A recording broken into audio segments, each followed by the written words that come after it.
bon, hein, j'enchaînerai en visio pour mes 2 journées à Paris à midi. Ça me permet d'être là ce matin.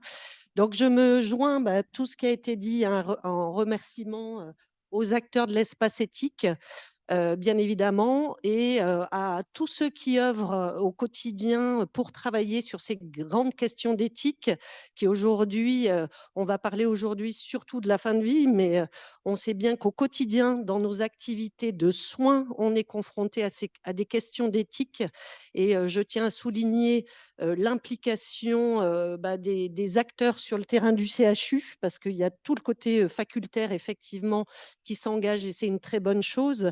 Mais côté CME, avec les commissions, les différentes commissions, et grâce au comité consultatif d'éthique, on met en place donc un accompagnement des services sur différentes questions, qui va être renforcé et qui est inscrit, comme l'a dit Madame Sorrentino, dans le projet managérial, dans notre projet d'établissement. Donc je remercie tous les acteurs, particulièrement dans les médecins de la CME qui s'impliquent, Olivier Cazé, Sylvaine Robin, les cadres, Madame Sorrentino l'a dit, Sofia Kowalski qui s'implique toujours beaucoup, Madame Tanouki qui prend le relais, et puis tous les autres, hein, qui sont associés à ça, et c'est essentiel. L'éthique, bien évidemment, c'est un enjeu majeur dans la recherche que porte notre CHU au quotidien et qui est mêlée aux soins.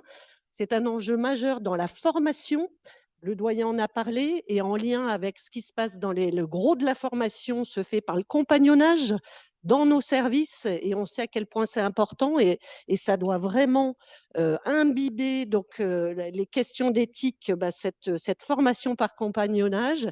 Et puis, il ne faut pas oublier que l'éthique, elle est au cœur avec la déontologie de nos relations d'équipe, de nos relations interprofessionnelles dans l'établissement.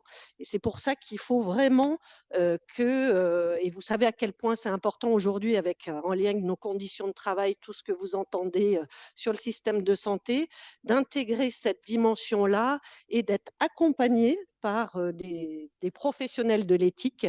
Et aujourd'hui, c'est également intégré dans nos discussions que nous avons au niveau de nos cellules territoriales, puisque les problématiques du système de santé, vous en entendez parler. On a la chance à Grenoble de travailler avec les différents acteurs territoriaux, et on a mis dans les questions, on va dire prioritaires, à accompagner au niveau de notre territoire les questions d'éthique. Et je salue au passage Pascal Jalon, notre président du Conseil de l'Ordre, que je vois en haut de l'amphi et qui participe à ces discussions-là. Donc voilà, donc c'est vraiment on suit ça de très près. Il faut qu'on travaille tous ensemble. Et encore merci, et aux doyens d'avoir organisé cette journée avec tous les acteurs. Et je souhaite que cette journée soit vraiment très, très dynamique et très productive.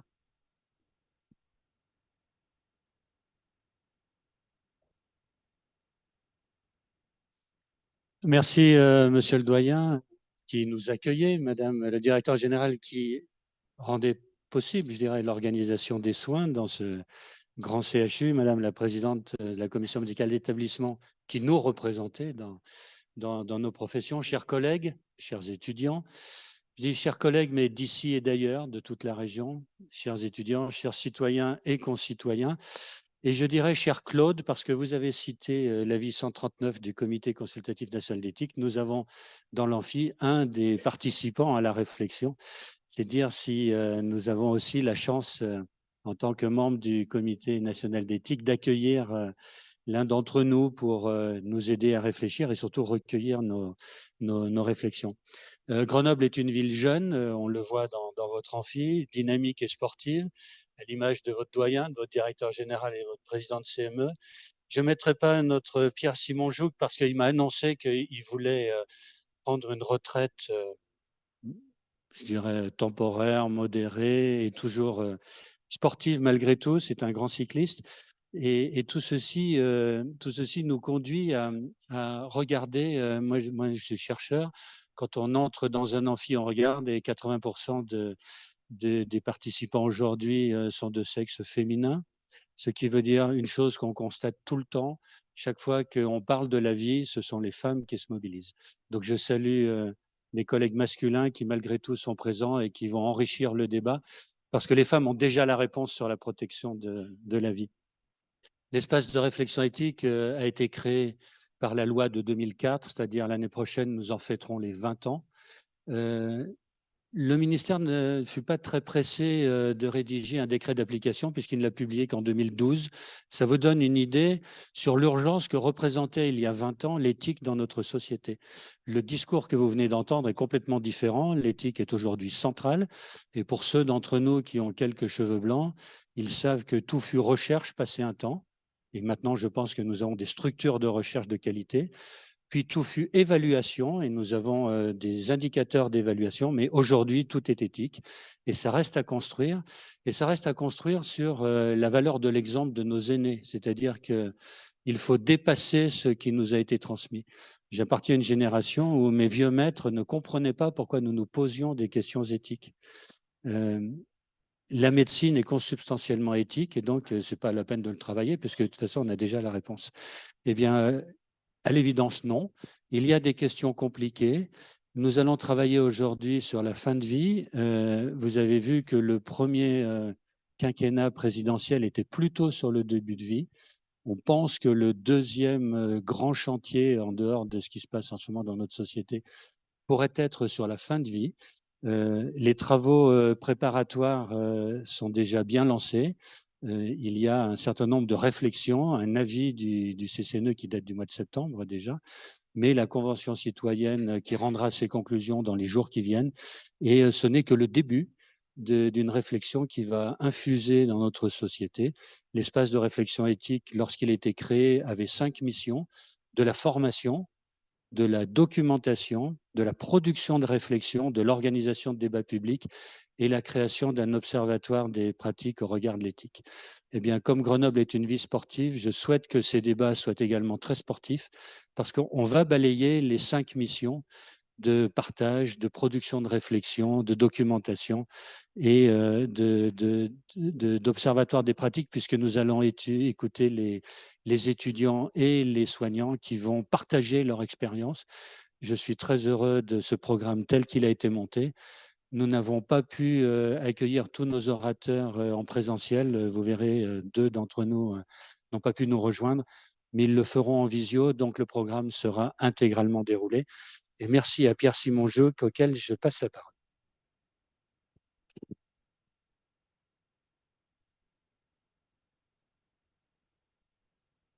Je vous remercie beaucoup de cette introduction qui se termine à 10h15. Et c'est une très bonne chose parce que je voudrais que cette journée soit une journée d'échange. Donc, j'ai demandé à tous les orateurs de considérer que dans leur temps qu'il était alloué, il fallait qu'ils laissent 3 à 5 minutes à la fin de chacune de leurs présentations pour prendre une ou deux questions dans la salle, pour lesquelles il y aura des réponses courtes. Et ensuite, pour les réponses qui n'auront pas pu être complètes, elles seront traitées dans le cadre des tables rondes, puisque c'est une technique qui permet d'avoir des réponses plus réfléchies, plus préparées. Voilà. Donc, à la fin de chaque présentation, n'hésitez pas à lever le doigt et on prendra une ou deux questions avant le nouvel orateur et la discussion se reprendra à la table ronde. Donc, si je pense qu'à ce moment-là, il n'est peut-être pas encore temps de poser des questions après ces présentations préliminaires. Et on va peut-être commencer la table ronde avec Sofia Kowalski qui va me rejoindre et les premiers orateurs qui sont Alexandre Bélier et Thibaut Sécheresse. Voilà.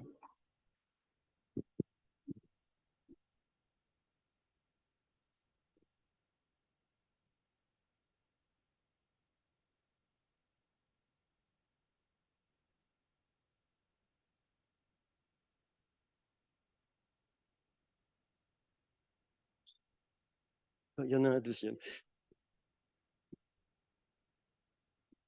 Je te laisserai te présenter. Oui, Je bien ne t'ai sûr. pas présenté. Pas de problème.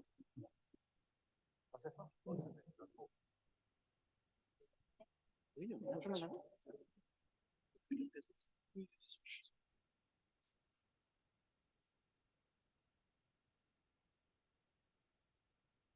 Je sais pas quand on commence. C'est bon? Bonjour tout le monde. Donc, merci beaucoup aux personnes organisant cette journée pour nous permettre de commencer justement les interventions de cette journée. Donc, nous, on fait partie d'une association que je vais présenter un petit peu après, qui est l'association HELPS, donc Humanité et Éthique pour la prévention, liée pour la prévention en santé.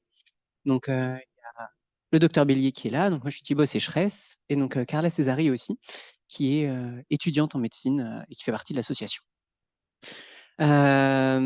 Donc, à la base, nous étions donc un petit groupe d'étudiants intéressés par l'éthique en santé. Donc, on était membre d'une association qui existait il y a quelque temps, qui s'appelait APACH, Association pour une approche clinique humaniste. Je ne sais pas si certaines personnes connaissent dans la salle. Donc, c'était une association locale ouverte à tous les médecins, professionnels de santé, patients aussi, donc qui se posaient des questions éthiques et qui voulaient justement réfléchir pour rendre le soin un peu plus humain. Sauf que cette association ne répondait pas vraiment à nos besoins en tant qu'étudiants. Donc rapidement, un groupe d'étudiants s'est formé quand même, s'est formé de manière spontanée pour discuter de ces questions éthiques, dans nos pratiques et le besoin est apparu de se structurer au sein d'une nouvelle association. Donc, au travers de l'éthique, nous avions quand même pour ambition d'aborder, l'ensemble des humanités. Je lis parce que c'est très bien écrit, c'est lui qui l'a écrit. L'ensemble des humanités en santé et de traiter à travers elles les maux des étudiants et la santé mentale dégradée des étudiants. Donc on constatait qu'il y avait quand même un lien entre, l'éthique dans le soin, l'humain dans le soin et l'impact que cela pouvait avoir sur la santé mentale des étudiants, notamment avec la notion de perte de sens dans ces études.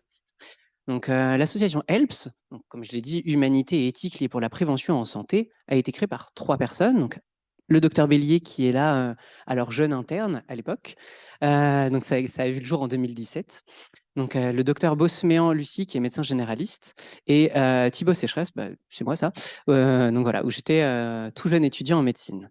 Donc, on a organisé cette association pardon, en 3 pôles.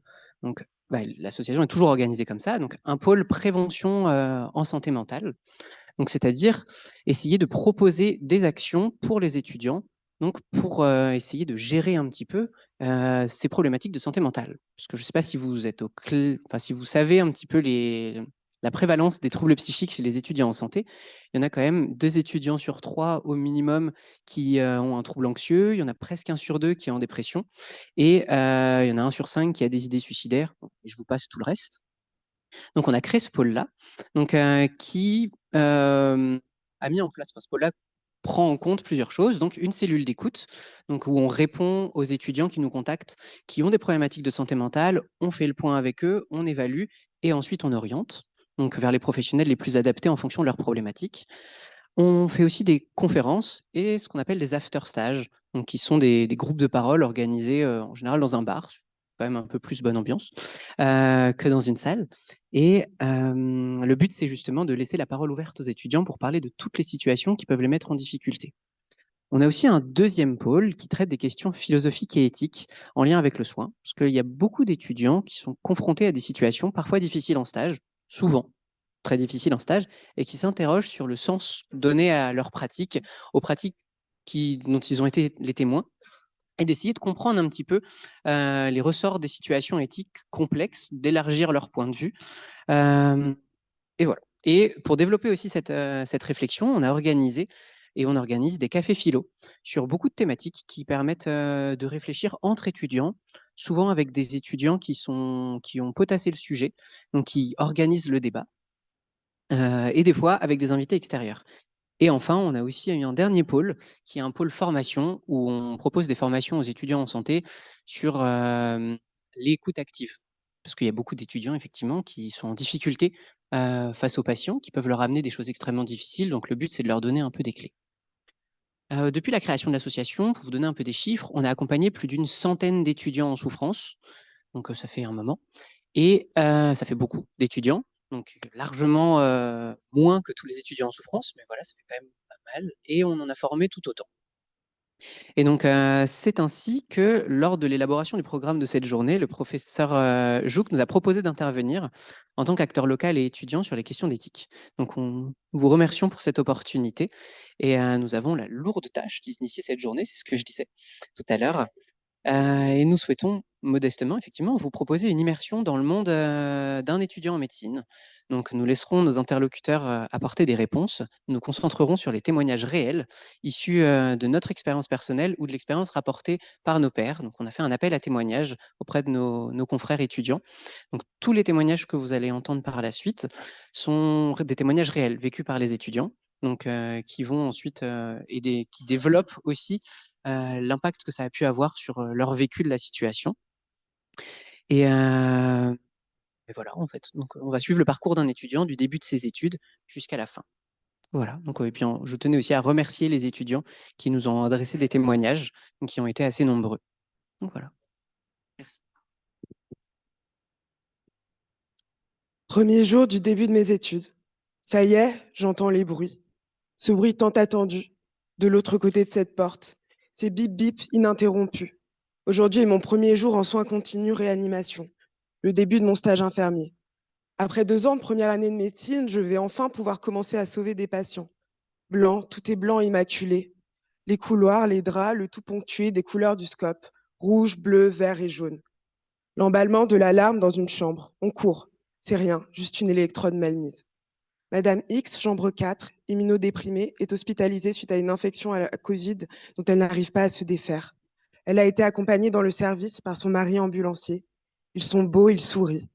Le soir, je lui sers le repas. Malgré les câbles et les tubes, elle reste souriante. Nous échangeons quelques mots. Le lendemain matin, bip, bip, bip. Puis un son strident et continu. On court. Cette fois-ci, l'électrode est bien mise, mais le cœur de Madame X ne fonctionne plus correctement. On s'active, je suis sur le côté, comme une plante en pot. Je vois, je m'agite, mais je ne sers à rien. On me demande d'aller chercher l'adrénaline, mais je ne comprends pas. Je suis perdue, je ne sais pas où c'est, j'ai envie de pleurer. Bam, bam, bam, je me souviens du bruit du massage cardiaque. Le médecin arrive et dit, on arrête là. 3 mots et puis plus rien, bip. Je me souviens de la bienveillance de l'infirmière, son sourire, qui me propose de venir discuter, loin du blanc, loin du bruit. La première semaine est riche en émotions. Je n'étais pas prête. Je me pose 10 000 questions. Pourquoi faire tout cela? Quelle est ma place auprès des personnes? Je suis venue pour sauver, mais je me heurte à la fatalité de l'impossibilité de sauver à tout prix. Je ne suis pas là pour accompagner dans la mort. Au contraire, je suis là pour donner plus de temps pour la vie. Mais à quel prix? Monsieur D, 47 ans, est avec nous pour quelques jours dans les suites d'une opération du poumon droit qui s'est mal passée. J'aime beaucoup aller discuter avec lui. J'ai l'impression de réussir à créer un lien facilement avec lui. L'empathie, concept appris par cœur en première année qui reste cependant difficile à mettre en place. On s'entend bien, il va de mieux en mieux, mais un matin, à mon arrivée, on m'informe que Monsieur D présente des complications. Je ne comprends pas la suite, je suis choquée. Pourquoi? Quoi? Je m'occupe donc de lui, les toilettes, les repas, les pansements. Les médecins et l'équipe discutent de l'altération progressive de son état et je comprends que l'évolution sera fatale. On essaye de m'expliquer, mais j'ai du mal à comprendre les termes qu'ils emploient. Les jours passant, je vois Monsieur D s'enfoncer, comme ils disent. Un matin, j'arrive dans sa chambre pour sa toilette et lorsque je scande mon bonjour, plein de gaieté, le bip bip du scope est la seule réponse qui parvient à mes oreilles. Monsieur D semble apaisé. On m'explique que les traitements qu'il a pour être soulagé l'ont endormi. Choqué, j'entends des personnes de l'équipe parler et parier sur le nombre de jours qu'il lui reste. Je ne comprends pas, je ne comprends plus. Un matin, le bip bip du scope se font de plus en plus espacés et là, le silence. Le bruit, ces bip bip tout, et prometteurs de rêves et de carrière, sont maintenant devenus anxiogènes. Ça y est, je suis grande, je suis externe. J'ai le droit à la blouse blanche des médecins, je me sens compétente. Bon, je supporte tant bien que mal les désagréments de l'externat, le fax, les ECG faits sans explication, car je me sens utile. J'ai des compétences, je comprends la majorité des choses que je vois. Je suis actuellement en 5e année de médecine, une vieille de l'externat. J'ai vu plus d'urgences, je sais gérer maintenant. Les souvenirs de Monsieur D et Madame X restent ancrés, mais j'arrive à prendre de la distance. Actuellement en stage d'hospitalisation de médecine, les murs sont moins blancs, il n'y a pas ce bruit incessant de scope. C'est calme. J'ai en charge 5 patients avec mon interne. Parmi mes patients se trouve Monsieur M, 34 ans, 2 enfants de 5 et 7 ans restés au Kosovo. Sa femme aussi. Monsieur M a un cancer de l'estomac d'évolution très rapide. Il a fait 48 heures de bus en souffrant le martyre pour venir en France et pouvoir se soigner avant de rentrer chez lui. Il ne parle pas français, seulement anglais. Donc personne ne va le voir. Il est au fond, en chambre seul. Peu de gens passent dans ce couloir. Me débrouillant en anglais, il est donc devenu d'office mon patient. On s'entend bien, je vais le voir régulièrement pour m'assurer que tout va bien, notamment sur les douleurs. Il reste positif malgré tout ce qui lui arrive et persuadé qu'il va pouvoir rentrer chez lui. Mais moi, je sais. Je sais que son cancer ne se soigne pas et que l'évolution est une des plus défavorables qui existent. Que ses douleurs vont progresser, qu'il ne reverra sûrement plus sa famille. C'est dur de le savoir et de ne pas pouvoir en parler. C'est injuste. Un matin, Monsieur M n'est plus dans sa chambre. Il est décédé dans la nuit. L'équipe m'indique qu'il n'a pas souffert. C'est une bonne chose, mais j'aurais aimé pouvoir en parler, pouvoir comprendre comment nous avons pu l'accompagner. Est-ce qu'on aurait pu faire autrement? Est-ce que tout a été fait? Je n'ai pas osé en parler à l'équipe, à mes chefs. Cela restera des questions, sans réponse dans ma mémoire. Maintenant, je suis interne. J'ai roulé ma bosse, je connais l'hôpital comme ma poche. Je suis de garde d'étage ce soir, comme souvent. Le téléphone sonne, de cette ritournelle qu'on entend encore quelques jours après. Je décroche et j'écoute l'infirmière, paniquée, me dire qu'un patient va très mal et qu'il faut venir pour le soulager. Et ça tombe bien, soulager, je gère. Réanimer, c'est plus compliqué. J'arrive, le patient est manifestement très mal. Je ne le connaissais absolument pas, je n'ai pas d'informations sur lui, hormis ce NTBR, 4 lettres évoquant une décision de vie ou de mort, not to be reanimated. Il va clairement mourir, bientôt, et il aurait besoin de réanimation pour passer le cap. Il n'est manifestement pas confortable. Je demande à l'infirmière de lui passer un peu de morphine. NTBR, je me répète. Je cours dans le bureau médical pour lire son dossier informatisé. L'ordinateur rame, j'ai un mauvais pressentiment. Et là, pas de NTBR. La famille veut qu'on réanime, même si le patient ne le supportera probablement pas. Merde, pas NTBR. Je dis à l'infirmière d'arrêter la morphine. J'appelle la réa. Je bafouille, je ne suis pas clair. Je découvre le dossier en même temps que le réa. Elle me dit qu'on ne réanime pas. Il ne survivra pas à la réanimation de toute façon. Elle arrive, elle veut des précisions. Je repars en courant vers la chambre du patient. J'arrive dans la chambre où les infirmières bourdonnent pour s'occuper de lui. Il ne bouge plus. Je vérifie, son cœur est arrêté. Au téléphone, la réa me confirme qu'on ne masse pas. C'est fini, il est mort. Je n'ai pas le temps de réfléchir à ce qui vient de se passer. Je dois revenir aux urgences, d'autres patients m'attendent. En arrivant, je pleure. Je finis ma garde, je rentre, je pleure. Mais pourquoi j'ai mis de la morphine? Mais pourquoi elle m'a dit NTBR? Est-ce que je peux avoir un procès pour avoir mis de la morphine? Je pleure. Mais objectivement, ce n'est pas le peu de morphine que j'ai fait passer qui l'a tué. Il allait mourir et le réanimer était sans doute déraisonnable. Il n'aurait pas survécu à tant de soins. Est-ce que c'était bien la morphine finalement? Quelques mois après, me revoilà en garde dans les étages. J'ai ma petite routine, je passe dans chacun des services. C'était une nuit d'été fraîche, agréable. Passer d'un bâtiment à l'autre me permettait de prendre cette grande bouffée d'air, donnant force et courage pour la suite. Car bien que la nuit s'annonçait calme, je savais que, en médecine, rien n'était écrit. J'avais fait le point sur les patients, les transmissions étaient sommaires. Monsieur C, en médecine interne, venait de sortir de réanimation, peut-être un peu trop tôt, et je sais qu'il faudra être vigilant avec lui. Madame P, en médecine vasculaire, souffre beaucoup, et là aussi, je sais que la gestion de la morphine risque de m'occuper une partie de la nuit. J'ai aussi Monsieur S, en médecine légale, mais c'est un lit de soins palliatifs. Sur le plan médical, la situation semble sous contrôle. L'équipe me prévient que le patient parvient tant bien que mal à être soulagé, mais qu'il souhaite, je cite, que ça ne tarde pas trop. Je m'arrête donc dans sa chambre et prends un peu de temps pour discuter avec lui sur son confort actuel et sur ses attentes. Il me dit qu'il n'en peut plus, qu'il souhaite mourir maintenant. Il est prêt, il a fait ses adieux à ses proches qui se sont succédés depuis quelques jours. J'explique tant bien que mal que nous avons mis en place tout ce qu'il était possible pour qu'il ne souffre pas et que ça pourrait précipiter l'issue, mais ça ne le suffit pas. C'est maintenant qu'il souhaite mourir. Je ne sais plus quoi dire. Sa femme est toujours avec lui, elle ne le quitte plus, elle l'accompagne toute la journée. Je ne suis pas très à l'aise. Je sais que c'est mon point faible, la petite brèche dans mon armure que j'ai mis de longues années à construire. Je suis capable de gérer un patient en fin de vie, mais gérer les proches, la famille, c'est difficile. À chaque fois, je ressens la même chose. J'ai l'impression qu'on sort brusquement le patient de sa condition de malade, qu'on sort de sa chambre d'hôpital et qu'il devient une personne singulière, intégrée dans la société, avec des proches qui tiennent à lui et qui comptent sur nous. Prendre ça dans la figure, c'est dur. La femme me prend la main et me glisse à l'oreille que quoi qu'il arrive, elle souhaite être tenue informée de toute évolution, quelle que soit l'heure de la nuit. Tous les enfants sont venus de loin, ils sont réunis au domicile familial et tous attendent avec appréhension le dénouement final. Je m'extrais difficilement de cette chambre, je préviens l'équipe infirmière de la discussion et je m'en vais vite reprendre une bouffée d'air frais en me dirigeant vers un autre service où les urgences m'ont imposé un patient, puis deux, puis trois. J'enchaîne ces entrées, régulièrement coupées par la morphine de Madame P ou les constantes de Monsieur C. À 3h56 du matin, le téléphone sonne encore et je vois noter sur le téléphone « médecine légale ». J'appréhende, j'inspire, je décroche. L'infirmière m'annonce que Monsieur S est décédé. En tout cas, elle le pense, mais c'est à moi de le confirmer. Je retraverse la rue, je monte les escaliers 3 par 3 et je rentre dans la chambre. Le silence règne, le visage du patient est relâché, apaisé, les yeux clos, mais le corps encore chaud. Je m'exécute, je confirme le décès. Vient alors le moment redouté, le moment où je dois appeler l'épouse. Elle avait été très claire, il faut le faire. Il est presque 5 heures du matin et je m'interroge sur la réaction de cette famille réunie, réveillée en sursaut par une sonnerie de téléphone, forcément annonciatrice de la mauvaise nouvelle. Je ne vais pas annoncer le décès au téléphone, mais en même temps, la famille comprendra vite que si j'appelle à cette heure-là pour leur demander de venir au CHU, c'est que la situation est grave. Je m'isole donc dans un bureau, je compose le numéro, ça sonne encore et encore. J'espère au fond de moi tomber sur la messagerie, mais l'épouse décroche avec une voix à travers laquelle je ressens d'emblée l'appréhension. Je n'ai pu prononcer que quelques mots.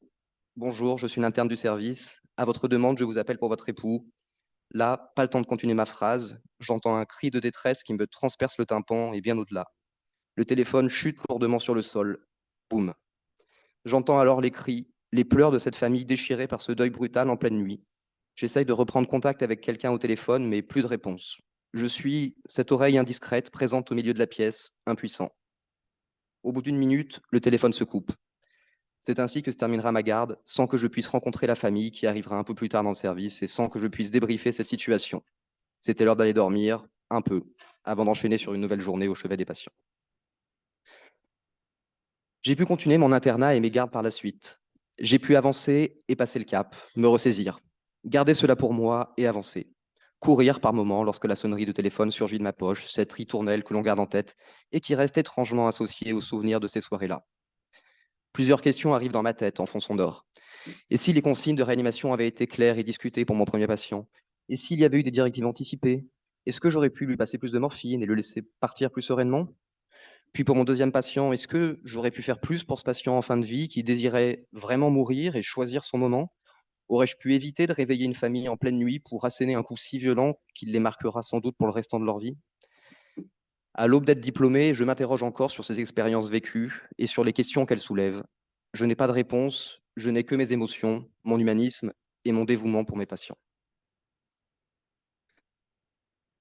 C'est donc la fin de ces témoignages, retraçant le parcours d'un étudiant en médecine. Hein. On a voulu vraiment vous montrer l'expérience que pouvait vivre un étudiant au cours de son cursus et vous montrer que l'expérience de fin de vie, c'est quelque chose qui nous marque très tôt dans notre cursus de soignant, que ces situations, elles mettent en jeu sans doute ce qu'il y a de plus profond en nous, notre humanisme, notre personnalité, notre culture, notre spiritualité éventuellement. Et c'est pourquoi ces situations peuvent être aussi bouleversantes dans nos vies. Cette confrontation avec la fin de vie peut parfois entraîner, du coup, chez les étudiants, on en a parlé, de la souffrance, parfois des troubles mentaux plus sérieux, puisque c'est vrai qu'il y a un trait commun dans ces différents témoignages, c'est qu'ils génèrent de la souffrance et souvent ils sont associés à une certaine forme d'isolement. Et à ce titre, il manque sans doute donc un espace de discussion et autour de ces situations de fin de vie. Donc je suis ravi qu'aujourd'hui on puisse l'évoquer dans un amphi comble avec notamment un certain nombre d'étudiants, j'imagine. Parce que donc l'étudiant, bien sûr, il manque de repères, des repères qu'il va acquérir liés à l'exercice médical, mais aussi des repères liés à l'éthique, à la philosophie. Je me suis replongé un petit peu dans les concepts philosophiques et c'est vrai que c'est assez déroutant. Hein. Est-ce qu'on doit considérer que les individus devraient être libres de prendre leurs propres décisions sur leur mort, à condition de ne pas causer souffrance à autrui, comme le disait John Stuart Mill? Ou même, comme disait Peter Singer, est-ce qu'on doit considérer que la vie n'a pas de valeur intrinsèque, mais c'est que la qualité de la vie qui a une valeur?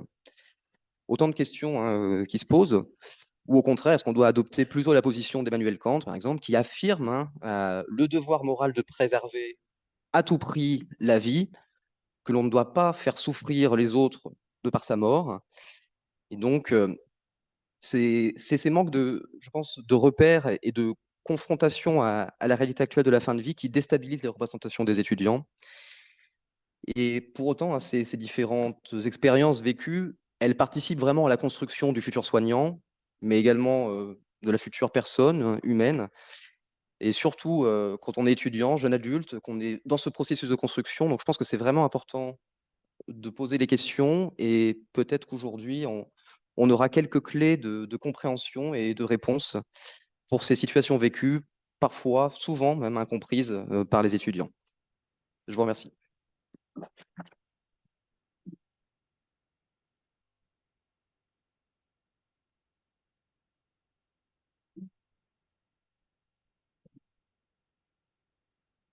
Est-ce qu'il y a des questions à nos 3 étudiants qui ont fait cette présentation si émouvante?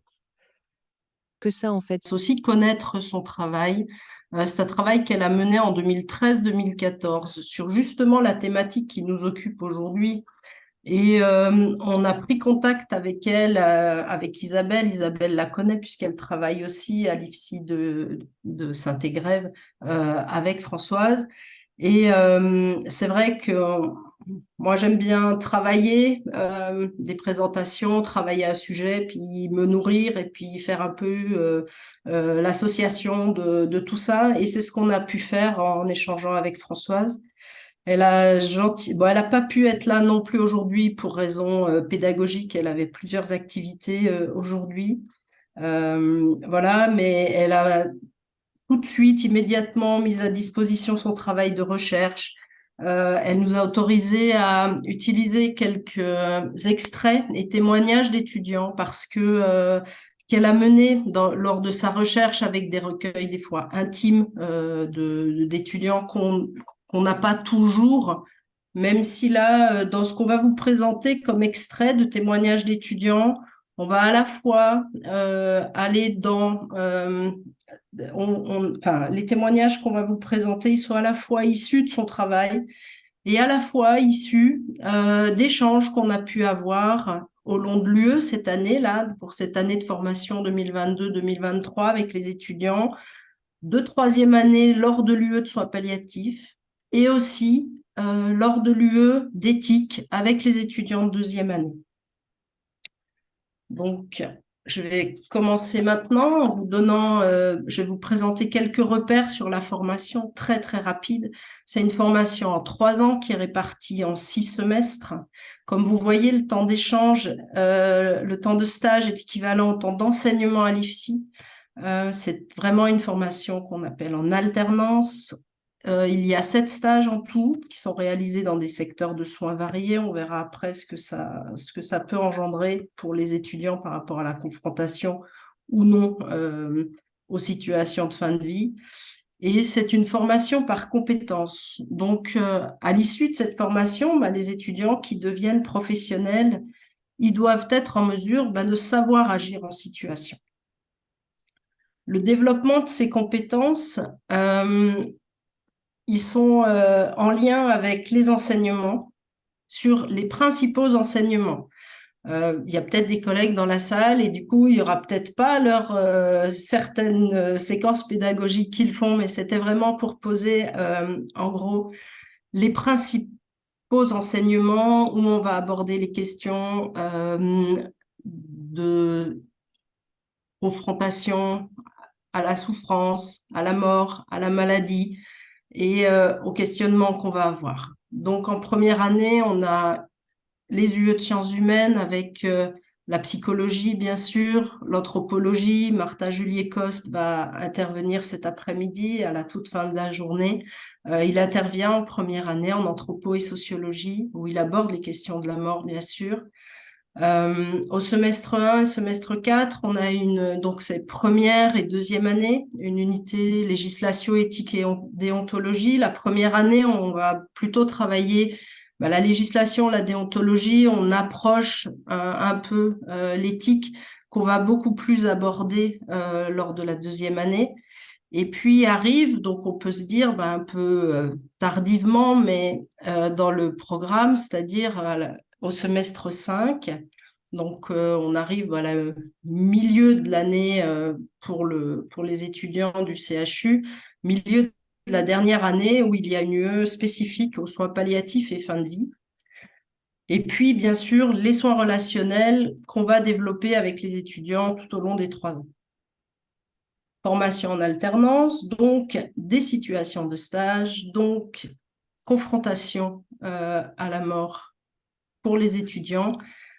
Donc là, je vais laisser Isabelle présenter et puis on ira après, parce que le programme a prévu, en tous les cas, de travailler réellement l'analyse des situations en stage. Ça a été un petit peu abordé tout à l'heure, peut-être ce débriefing par les étudiants en médecine et puis à la fois peut-être pas tellement de mise en œuvre formalisée de dispositifs. Alors, on va un petit peu essayer de vous présenter les dispositifs qui sont prévus par le référentiel de formation autour de l'analyse justement des situations là qui nous occupent, les situations de fin de vie. Donc, je vais donner la parole à Isabelle. Alors finalement, la question qu'on peut se poser, c'est à quoi sont confrontés les étudiants, mais peut-être aussi bien tous les professionnels de santé. Ces étudiants, ils sont confrontés d'abord aux situations de fin difficiles, tout ce qui est avant la mort, à cette souffrance des patients, bien sûr, à la douleur, l'angoisse, l'agonie. Cet étudiant qui dit qu'il souffrait énormément malgré le traitement. La deuxième chose, peut-être, c'est autour de la prise en charge qui paraît insatisfaisante des symptômes. Que faire? Ce qui a été le plus difficile, c'est de voir cette personne s'étouffer. Ça vient là interroger, on en reparlera après, de la question de l'impuissance aussi, peut-être plus marquée aussi chez l'étudiant potentiellement. Et puis une difficulté bien sûr réelle, c'est la question du lien avec la famille, de cette tristesse des familles qui est exprimée et du difficile positionnement finalement face à eux, ce sentiment d'être démunis, ce sentiment aussi de ne pas savoir quoi dire, quoi faire. L'autre chose, bien sûr, auquel sont confrontés les étudiants, c'est la question de la mort proprement parlée. Particulièrement, et on a entendu tout à l'heure dans les témoignages, c'est des décès inattendus, des morts imprévues. Cette première fois que j'ai vu une personne décédée, c'était tellement violent. C'était imprévu, personne s'y attendait. J'ai éprouvé un choc, un malaise, de l'incompréhension.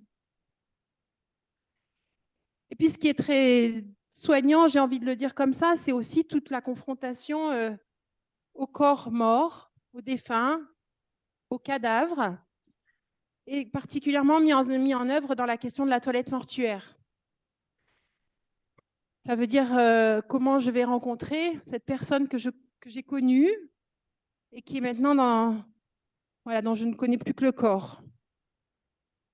Et enfin, ces étudiants et bien sûr aussi les professionnels vont être fortement confrontés à toutes les résonances personnelles issues de l'histoire de chacun, peut-être particulièrement dans la question de ce qu'on pourrait nommer les morts injustes, quand il s'agit de jeunes, d'enfants, d'accidents, je ne sais pas, peut-être de cancers aussi évolués d'emblée.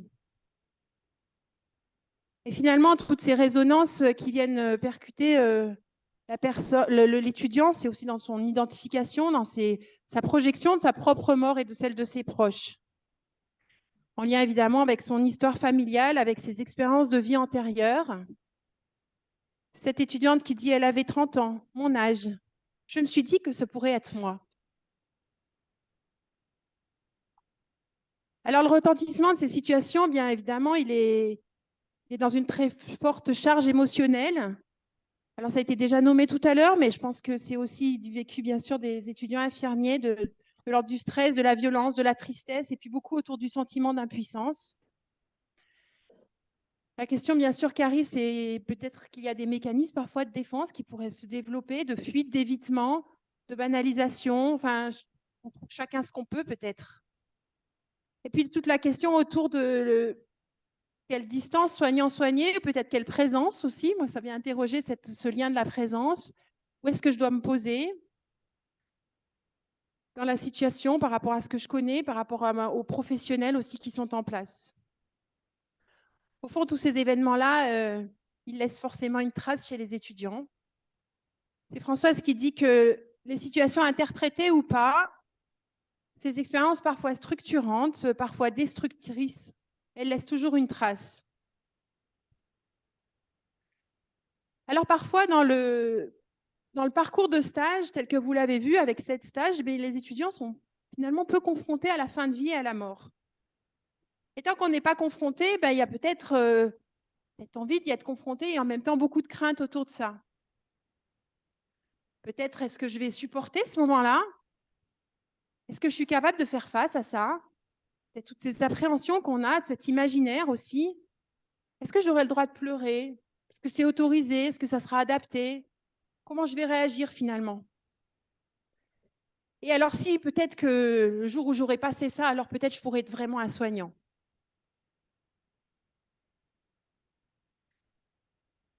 Mais les étudiants, ils sont finalement très en miroir aussi de ce que vont vivre les soignants sur le terrain. Et ils vont beaucoup observer ce qui se passe aussi. Donc à la fois dans la prise en charge, bien sûr, concrète des situations de soins et dans la prise en charge des patients et des familles. Et puis aussi, ils vont observer aussi ce qui se passe dans nos équipes, regarder les échanges qu'il peut y avoir ou pas, regarder nos modes de communication. Et puis peut-être regarder aussi comment nous, soignants, on va se positionner dans les situations qui sont un peu plus redoutées, d'agonie longue, de symptômes qui peuvent être impressionnants. Finalement, les étudiants, ils ont une certaine attente vis-à-vis des soignants et des professionnels, peut-être dans des valeurs, peut-être dans des compétences relationnelles et techniques aussi. Et puis parfois, ce n'est pas tout à fait ce qui arrive. Parfois, il y a la réalité de terrain où les soignants eux-mêmes sont en difficulté. Les soignants eux-mêmes développent certaines défenses d'évitement, de jugement, de réassurance, un peu à la va-vite. Parfois, les étudiants sont malheureusement envoyés en première ligne. Voilà, on va les tester un petit peu. Ou au contraire, ils sont complètement négligés et écartés. Voilà,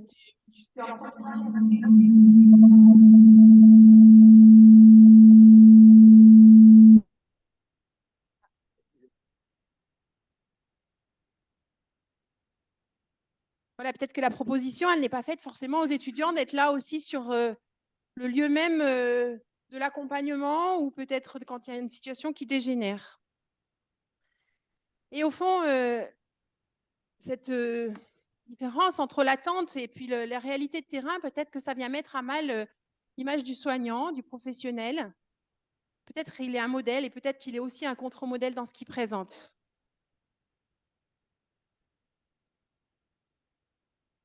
Alors c'est vrai que se situer en stage en tant qu'étudiant, notamment dans ces situations de fin de vie, eh bien, peuvent être loin d'être évidentes en fait pour les étudiants. Déjà en fonction de leur niveau de formation. Si ces situations de fin de vie arrivent lors des premiers stages, quand il leur manque des connaissances, peut-être la compréhension tenant et aboutissant dans certaines situations, quelle compréhension ils en ont en fait, réelle, quelles interprétations peut-être ils vont avoir, ils vont mettre en œuvre. Et puis, à quelle place ils vont se trouver? Est-ce qu'ils vont être en retrait, observateurs, témoins? Des fois, ils peuvent être pris à partie. Les patients viennent leur dire des choses, les familles. Et parfois, ils peuvent être contraints à agir. Une étudiante, là, dans l'UE d'éthique, expliquait en mars, elle dit, dans le précédent stage, je me suis retrouvée près d'un patient. Je voulais être disponible pour lui. Les infirmières, elles étaient en train de réfléchir à qu'est-ce qui pouvait être mis en place comme façon de lui administrer des thérapeutiques. Elles réfléchissaient, puis moi, j'étais avec le patient. Je voulais être disponible pour lui. Et puis, d'un coup, je me suis retrouvée. Je me suis retrouvée, en fait, à le tenir parce que les infirmières essayaient de lui mettre une sonde nasogastrique. Et elle était très bouleversée de ce changement-là. D'un coup, d'être contrainte à agir, à faire quelque chose pour laquelle elle ne s'était pas du tout préparée, dans laquelle elle a été un peu embarquée. Alors, ça peut être ça, à certains moments, pour les étudiants, de quelque chose qu'ils ne maîtrisent plus, voilà, ils sont pris dans ce type de situation. Et puis, il y en a certains qui vont pouvoir, au niveau, ils vont avoir les ressources, ils vont pouvoir se positionner, peut-être poser des limites à ce qui leur est proposé. On a vu que dans la diapo tout à l'heure, Isabelle parlait ils peuvent être écartés ou alors envoyés en première ligne. Eh bien, il y en a qui vont pouvoir dire, là, je ne peux pas, je ne sais pas. Je préfère y aller avec toi, pas toute seule. Et d'autres qui même pourront avoir conscience de ce dont ils ont besoin sur le moment. Non, ça, je le ferai, mais une autre fois. Donc d'abord, peut-être pas encore faire la toilette mortuaire tout de suite. L'accompagnement de fin de vie, c'est fait. Là, je ne peux pas m'en occuper de suite. Et du coup, voilà, certains vont pouvoir avoir cette présence à eux-mêmes, j'ai envie de dire, et cette conscience de leur potentialité, et puis d'autres pour lesquels ça sera plus difficile. Et puis, on disait aussi tout à l'heure, il y a, en fonction des normes de la profession, qu'est-ce qui est attendu dans les services? J'ai entendu ça aussi chez les médecins tout à l'heure. Faut-il tout supporter? C'est une question. Quand il s'agit des premières immersions dans les situations de fin de vie, quand on est encore en train de se construire professionnellement, est-ce que c'est parce qu'on va supporter tout ce qui est donné à vivre dans ces situations-là qu'on peut être considéré comme soignant?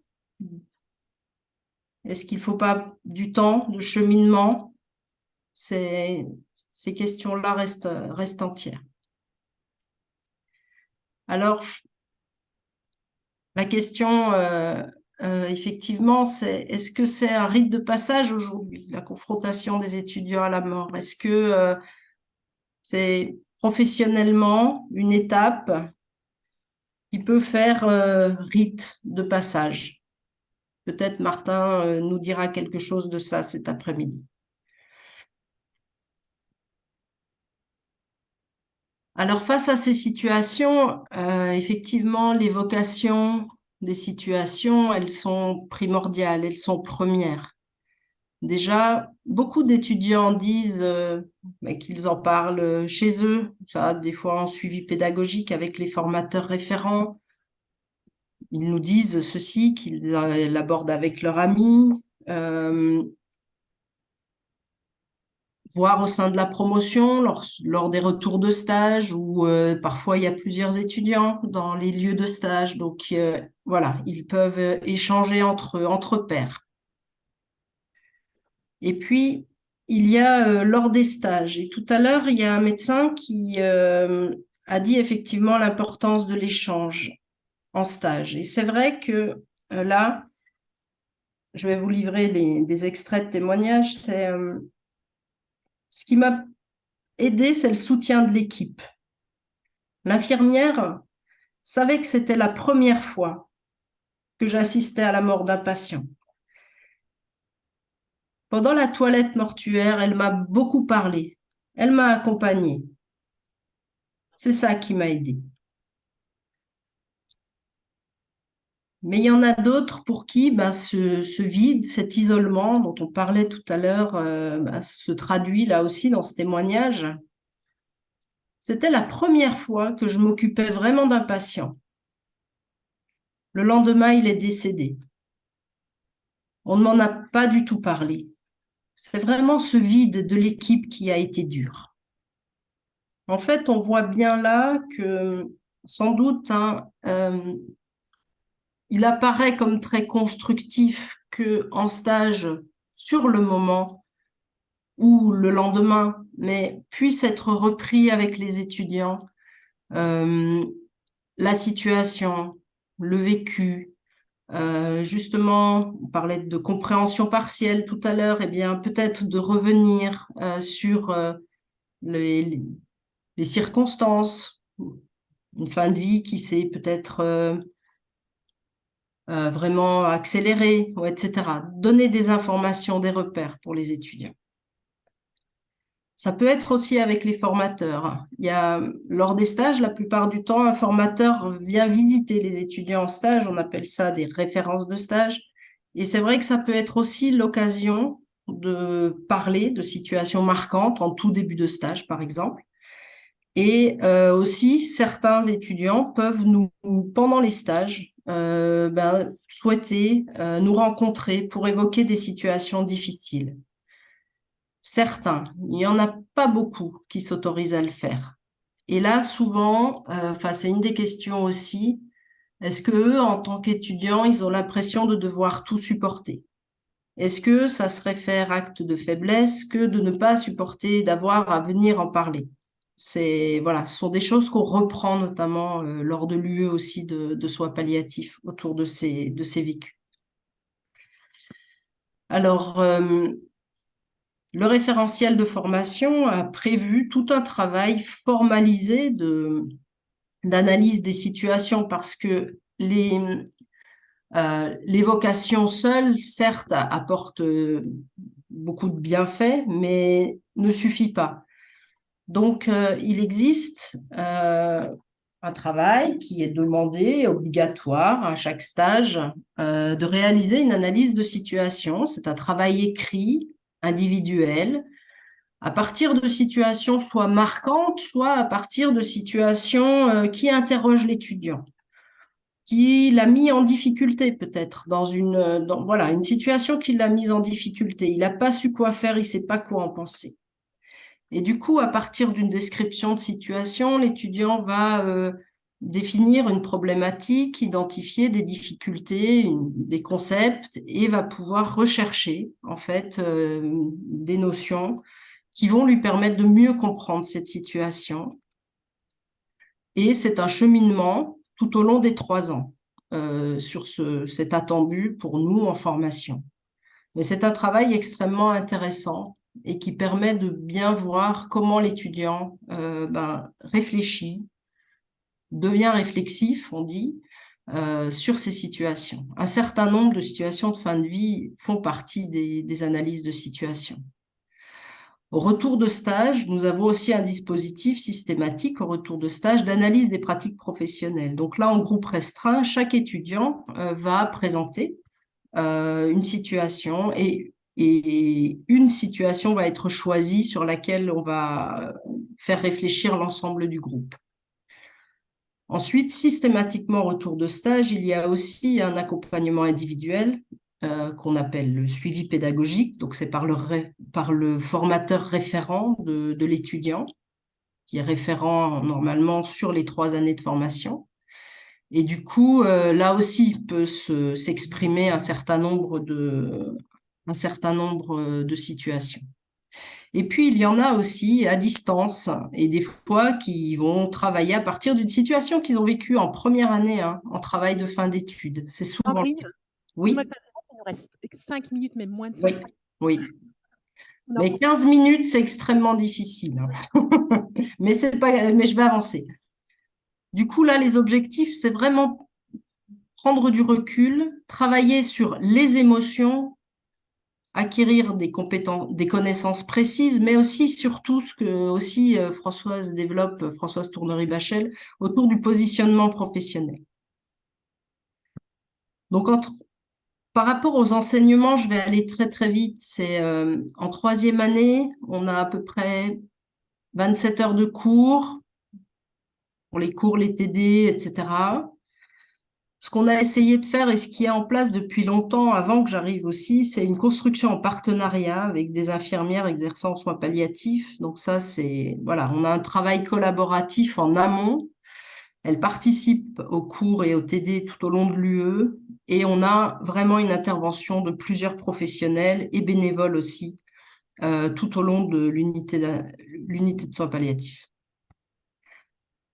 Les objectifs, c'était vraiment pour vous montrer qu'est-ce qui est en fait travaillé dans cette UE avec les représentations de l'accompagnement, des mobilisations à nouveau de situations vécues mais de fin de vie, toute l'approche de la démarche palliative, l'évolution des lois, bien sûr, les besoins spécifiques des personnes, le travail infirmier autour de l'évaluation et la recherche de soulagement des symptômes, et aussi le vécu des patients et des familles. Donc là, on essaie vraiment de travailler, on a un peu amélioré, on a essayé en tout cas, c'est dans une volonté d'amélioration de l'UE soins relationnels en lien avec les situations de fin de vie. Donc avec un collègue, on a essayé de mettre ça en œuvre depuis 2 ans. Et le but, c'est vraiment l'intention. On vous disait tout à l'heure, souvent les étudiants, ils se sentent démunis face aux situations de fin de vie, que ce soit pour les patients ou les familles. Eh bien, le but, c'est de leur donner des repères. Voilà. Et qu'ils aient des arguments peu à peu aussi, afin de se positionner dans les réflexions et dans les actions d'équipe. Je vais passer très vite. Avec Isabelle, on a travaillé sur la 3e année, sur l'UE de soins palliatifs. Eh bien, il y a des choses qu'on essaime un peu parce qu'on s'est dit, c'est tard l'arrivée de cette réflexion en soins palliatifs en 3e année. Donc, il y a des choses qu'on a un petit peu développées aussi lors de l'UE d'éthique, justement dans une logique de cheminement, de construction et d'élaboration. J'irai pas plus loin là-dessus. Ce qu'on observe quand même vis-à-vis de nos étudiants, c'est une grande hétérogénéité. De maturité, ça c'est, voilà, on a des personnes d'âge très différents et de maturité très différentes, des parcours de vie, des expériences professionnelles et personnelles diverses. Mais on a aussi des difficultés aussi en lien avec la participation lors des cours. C'est pas toujours évident. On a un certain nombre d'étudiants qui sont peu présents. Et on a du coup, par voie de fait, un niveau des fois de connaissance et d'implication qui laisse à désirer ou qui sont très très différents pour un même niveau d'étudiant. Certains ont des vécus traumatiques. Alors, il y en a un, c'est le dernier témoignage, mais 2 étudiants cette année ont dit « Le premier soin du premier jour de mon premier stage a été la toilette mortuaire. Bienvenue dans la profession. » Je ne rajoute aucun commentaire à ça. Et à la fois, au contraire, certains n'expriment avoir aucun problème et aucune difficulté vis-à-vis de la mort. Mais les infirmières qui interviennent et moi-même, ça nous pose des questions, ça nous pose question. Pareil, peut-être ça fera discussion tout à l'heure. Et puis, on a aussi un certain nombre de résistances des étudiants, parfois, qui se laissent peu transformer par le processus de formation, ou qui vont systématiquement dire « Mais ce que vous nous dites, là, on peut pas le mettre en œuvre, en fait. Dans les services, c'est pas possible. » Donc, il y a quelque chose un peu toujours de mise à distance. Mais à la fois, ce qu'on voit au travers de ça, c'est que c'est pas évident pour les étudiants parce que à la fin du semestre 5, généralement, ils nous disent que ça suffit, quoi. La cancérologie, les soins palliatifs, la psychiatrie, etc., ça suffit. Il y a quelque chose qui peut pas être passé en force, en fait. Et ça, c'est important. Et il ne faudrait pas non plus vouloir trop charger les étudiants et les jeunes professionnels. En formation initiale, l'avis 139 nous dit renforcer la formation initiale et continue. Alors en formation initiale, ce qu'on se dit là à plusieurs, c'est que vraiment il s'agirait d'initier une réflexion sur la confrontation à la souffrance et à la mort, probablement plus tôt dans la formation, ou en tout cas travailler de manière transversale là-dessus. Favoriser les échanges, alors ça c'est une question, entre les étudiants en médecine et les étudiants infirmiers. Peut-être mieux les préparer à travailler ensemble. Je pose la question. Et aussi évaluer les effets de ce qu'on fait en formation sur cette thématique pour les jeunes professionnels. Alors, je vais conclure sur la question de la formation continue après aussi pour les professionnels, du soutien aussi et comment en équipe et comment pour tous les professionnels avoir accès en fait tout au long de leur parcours. C'est des questions, hein, comme en éthique on en pose beaucoup. Quel soutien mis en œuvre pour ces professionnels, notamment dans l'analyse de la pratique et notamment dans l'accès à la formation continue tout au long du parcours. Mais peut-être qu'au fond, la grande question qu'on pourrait finir, c'est qu'est-ce que ça voudrait dire qu'apprendre sur la fin de vie et apprendre sur la mort? Voilà, quand on est étudiant ou quand on est professionnel, y a-t-il une réponse à ça? Et je pense que peut-être on aura des réponses plus tard dans la journée. Il me semble que c'est avant tout une construction et un cheminement tout au long d'un parcours, et ça nécessite du temps, c'est sûr, de la maturation, des expériences, etc. Et qu'on n'a peut-être pas finalement tant de réponses que ça. On va juste finir sur cette phrase de Françoise qui dit « Dans l'accompagnement de la fin de vie, la perte de sens, c'est catastrophique car elle peut entraîner démotivation et refus de s'impliquer. Il est nécessaire de mettre en place un accompagnement ciblé durant les 3 années de formation en l'appuyant sur les connaissances scientifiques et empiriques afin de permettre à l'étudiant d'acquérir un positionnement éthique vis-à-vis du patient. » Voilà, je vous remercie.